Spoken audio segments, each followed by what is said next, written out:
Halo sahabat Warskai, kembali lagi bersama kami di program HeliView. Seperti yang kita ketahui sahabat Warskai bahwa penerbangan industri aviasi adalah masa depan umat manusia.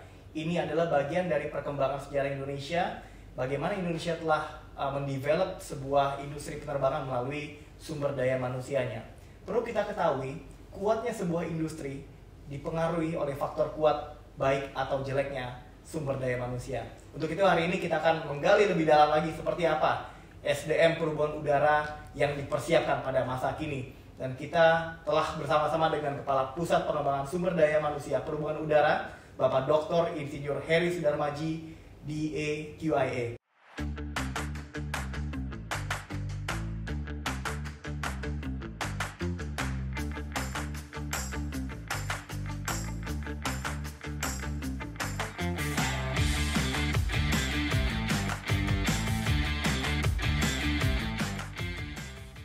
Apa kabar Pak Heri? Alhamdulillah, sehat Mas Rahmat. Ya udah lama nggak ketemu Pak ya. Iya, udah agak lama nih ya, sama-sama sibuk kali ya. Iya, lebih sibuk Bapak lah dibanding saya.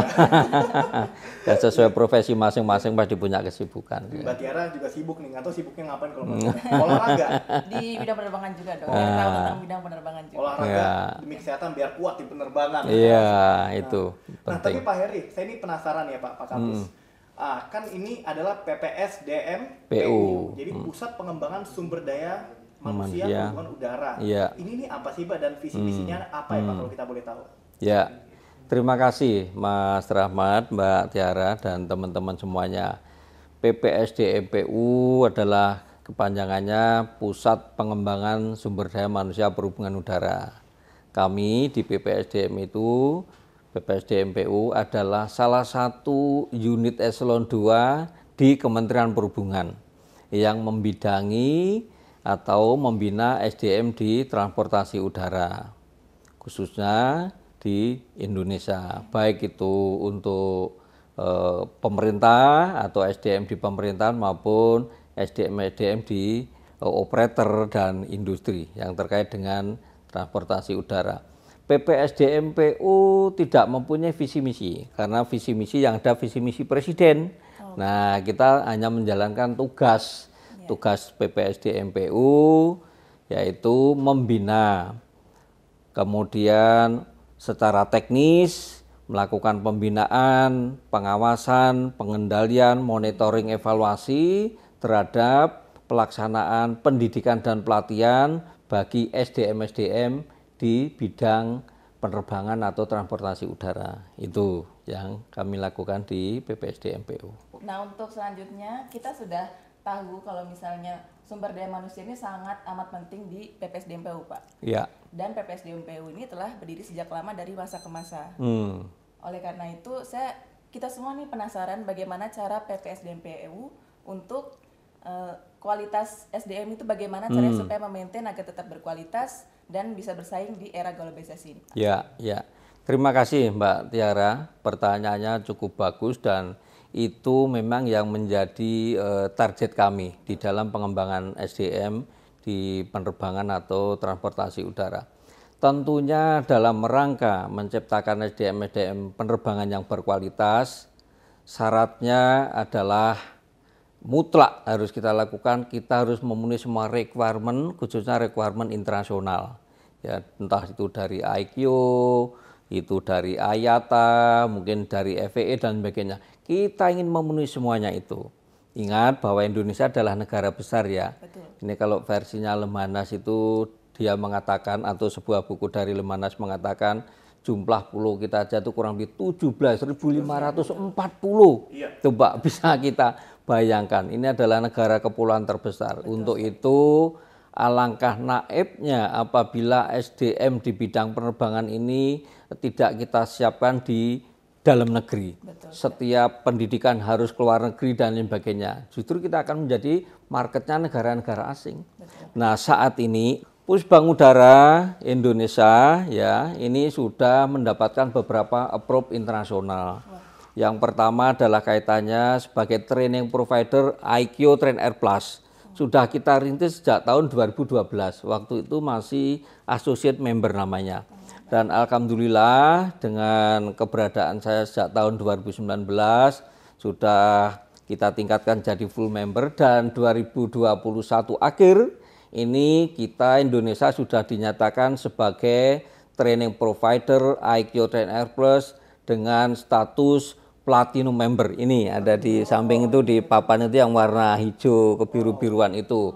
Kita peroleh itu pada bulan Juni kemarin, kalau tidak salah tanggal 28 Juni, kami diundang oleh IQ ke Turki saat ada simposium di Turki, dan kita sudah bisa mendapatkan platinum. Platinum itu adalah top lembaga training di bidang penerbangan. Jadi paling top lah. Paling topnya, sudah topnya di dunia itu kurang lebih ada 4 lah lembaga-lembaga training yang sudah mendapatkan platinum itu. Salah satunya PSDM. Satunya PPSDMPU. Paling bawah berarti associate, kemudian full member, kemudian platinum. Wow. Nah, tentunya ini harus kita maintain. Cara maintain bagaimana? Ya banyak training-training yang kita lakukan.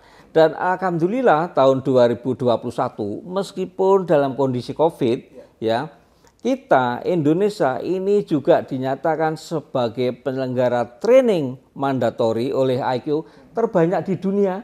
Ini saya mendapatkan penghargaan itu yang kayak gunungan itu. Ini yang warna putih itu. Itu juga kita dapatkan di Turki kemarin pada tanggal 28 Juni saat simposium IQ di Turki. Padahal saat pandemi itu ya Pak ya? Saat pandemi. Nah, ini tentunya harus kita maintain, dan staf saya hampir 1 minggu sekali mantau dengan persaingan kita, khususnya seperti Singapore Aviation Academy, kemudian Incheon Airport Aviation Academy, kita pantau bagaimana pergerakan kedua lembaga itu. Ini pesaing kita di Asia, dan alhamdulillah mungkin sampai detik ini pun kita masih lebih unggul dari mereka. Nah, semoga sampai akhir tahun, mohon doanya ini juga menjadi penyelenggara training yang masih terbanyak lagi. Dan sebentar lagi kayaknya banyak mendapat penghargaan lah. Iya, insya Allah seperti itu. Ini baru IQ Train Air Plus, Mas. Kita tahun 2020 saat saya datang di sini pun langsung kita ingin mendapatkan training provider untuk IATA. Kita sebagai ATC, bukan Air Traffic Controller, tetapi Authorized Training Center. Itu yang di paling ujung sana itu adalah training provider kita untuk IATA. Tahun 2020 kita berdiri sebagai training provider di bidang penerbangan dengan approve IATA. Tahun 2022 kalau tidak salah bulan Maret kemarin, Indonesia juga sudah dinyatakan sebagai top performing Asia Pasifik. Nah, kemarin pada tanggal 14 Oktober ada Ibu Ayu, Kabid pelatihan saya, kami utus ke Portugal untuk mendapat penghargaan itu dan ikut simposium internasional IATA. Alhamdulillah ini juga mengalir terus penghargaan internasional. Kemudian pada tahun 2022 lanjut ya, tahun ini baru saja PPIC kita sebagai tempat, sebagai training provider untuk ASTC, Aviation Security Training Center untuk Asia Pasifik. Asia Pasifik. Jadi training provider juga kita dapatkan. Nah, ini tinggal kita setelah ini susun program-program pelatihan, nanti kita publish di IQ sehingga dari seluruh belahan dunia juga bisa training di kita. Itu. Kemudian ingat kemarin waktu acara G20 di Bali, mendampingi Pak Kabadan dan mendampingi Pak Menteri, tanda tangan Indonesia memberikan letter statement tahun 2023 paling lambat ini akan menjadi training provider ACI, Airport Council International. Apa itu Pak? Training di bidang airport. Nanti bangunan landasan kaitannya dengan taxiway, runway dan lain sebagainya juga akan ada di sini. Iya, heliport bisa dan lain sebagainya. Inilah mimpi-mimpi saya agar Indonesia itu ada semuanya kaitannya dengan training yang ada di bidang penerbangan. Dengan adanya training tentunya akan lebih efektif, lebih efisien dan lebih ekonomis. Tidak harus pergi ke luar negeri, tidak harus ke Singapura, tidak harus ke Incheon, tidak harus ke Montreal. Kalau ke sana ya jalan-jalan aja, jangan training gitu loh ya. Nah, ini yang menjadi obsesi kami, sehingga dari situlah kami membuat sebuah semboyan namanya Pusbang Udara Berkarya Mendunia. Kami ingin tahu nih Pak, bagaimana cara PPSDMPU untuk memfokuskan training terhadap penerbang khususnya di helikopter, Pak. Silakan, Iya, Pak. iya. Terima kasih. Memang helikopter ini adalah sebuah sarana transportasi udara yang cukup menarik karena mempunyai kekhususan dibanding yang fixed wing. Ya, dia bisa take off dan landing hampir di setiap tempat. Tidak harus butuh runway yang panjang dan sebagainya. Mungkin lebih nyaman dan sebagainya bagi private, bagi orang-orang bisnismen, bagi orang-orang yang punya duit mungkin lebih nyaman seperti itu daripada harus menaik pesawat yang Pantai aja juga bisa. nah di pantai Fix pun lagi, pantai bisa, nggak bisa, Pak. iya dan sebagainya.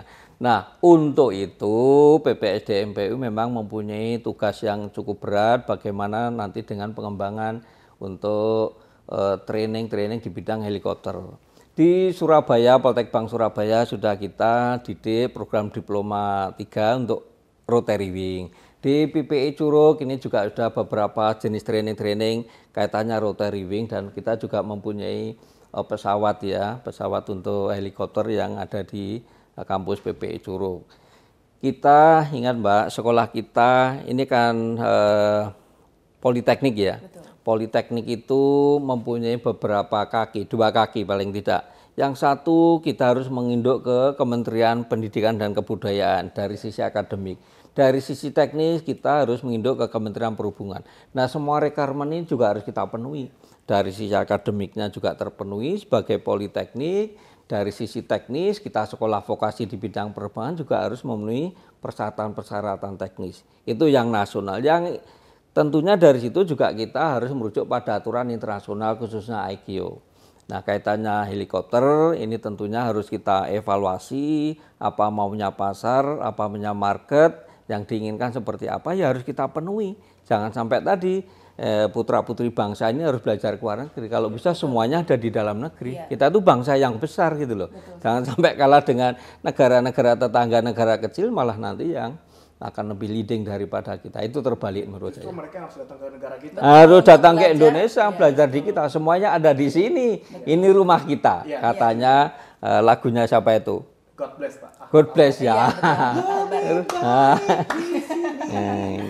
Iya, rumah kita sendiri. Ada di sini ya. Dengan kita. Iya.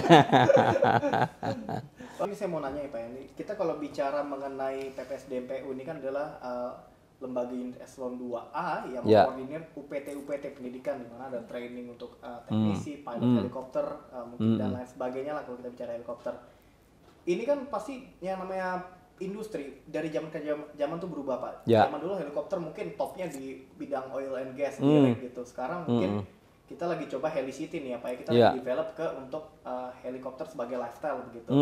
Nah, pandangan Bapak nih mengenai bisnis helikopter, mungkin di kedepannya ini akan ada perubahan nggak sih Pak? Dan kalaupun ada perubahan, apa yang sedang dipersiapkan kayak gini? Agar dia nggak ketinggalan zaman di masa depan. Ya, para ya, SDM. ya, ya. Oke, terima kasih. Saya kira kembali ya, bermuara atau merefer negara kita adalah negara besar, negara kepulauan. Saya kira helikopter ini tidak kalah pentingnya juga di Indonesia dengan beribu-ribu pulau nanti. Nah, tentunya teknologi helikopter juga berubah. Nah, kami lembaga Diklat juga harus menyiapkan SDM sesuai dengan kebutuhan pasar. Jangan sampai kita itu keinginan kita yang kita